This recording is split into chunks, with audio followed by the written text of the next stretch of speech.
ঈদ উল ফিতরের ছবিগুলো মুক্তির 1 মাস ছাড়িয়ে গেছে। দোস্ত সিঙ্গেল স্ক্রিনে কম বেশি দর্শকদের উপস্থিতি এখনো চোখে পড়ার মতো। তবে বরবাদ সিনেমা মুক্তির 32 দিন পরেও যে এমন রেকর্ড করবে এটি ছিল অবিশ্বাস্য।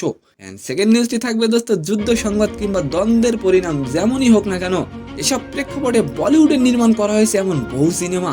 দোস্ত আর এবার সেনা হয়ে চীনের সাথে লড়বেন সালমান খান। তো আশা করি নিউজ দুটি জানতে অবশ্যই ভিডিওটি সম্পূর্ণ দেখবেন। দেশের সর্বাধুনিক সিনেপ্লেক্স ও মাল্টিপ্লেক্স গুলো থেকে খোঁজ নিয়ে জানা যায় ঈদের 6টি সিনেমার মধ্যে বরবাদ, দাগি, জঙ্গলি এবং চক্কর 2 এই 4টি সিনেমা এখনো চলছে।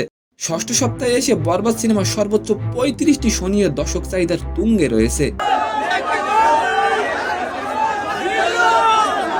এর আগে ষষ্ঠ সপ্তাহে অন্য কোনো সিনেমা এমন শো পায়নি। দোস্ত বরবাদ সিনেমা বিশ্বব্যাপী কত টাকা ইনকাম করবে অবশ্যই আপনি কমেন্ট করে যাবেন। দোস্ত অন্যদিকে দাগি এবং জঙ্গলি সিনেমা দুইটি 12টি করে সমান সংখ্যক শো পেয়েছে। দোস্ত তবে চক্কর সিনেমাটি একটি মাত্র শো পেয়েছে।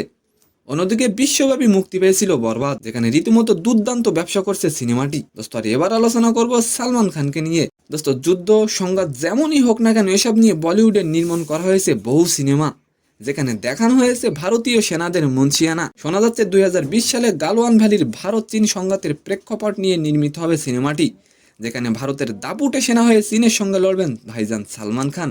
তো সম্মানিত দর্শক, আজকের ভিডিওটি কেমন লাগলো অবশ্যই কমেন্ট বক্সে জানাবেন। আর ভিডিওটি যদি ভালো লাগে অবশ্যই একটি লাইক দিয়ে আমাদের চ্যানেলটিকে সাবস্ক্রাইব করে দিবেন। ধন্যবাদ।